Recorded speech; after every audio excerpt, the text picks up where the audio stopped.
Sportiva Olimpica Aurle, che per il terzo anno consecutivo ha organizzato sempre molto bene questo evento. Colgo l'occasione per ringraziare anche il gruppo volontari della Protezione Civile, il gruppo dei sommozzatori della città di Caorle, il gruppo volontari della Croce Rossa, il nostro medico sempre presente, che hanno contribuito a collaborare per la realizzazione di questo evento.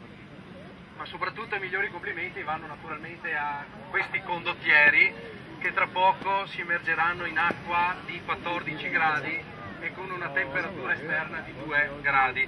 Quest'anno abbiamo una new entry, giovanissima, Matilde, di 10 anni, quindi gli facciamo un applauso, no? Perché a 10 anni cimentarsi in questo.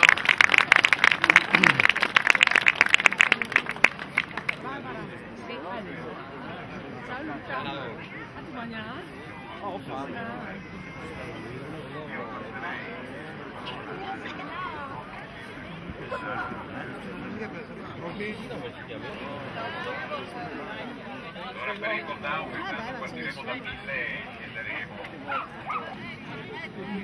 Reclamano la possibilità, sono ansiosi di andare a testare il mare. Io direi iniziamo con il classico countdown italiano che non è forte. Ok, sommozzatori in acqua e quindi iniziamo il conto alla rovescia. 10, 9, 8, 7, 6, 5, 4, 3, 2,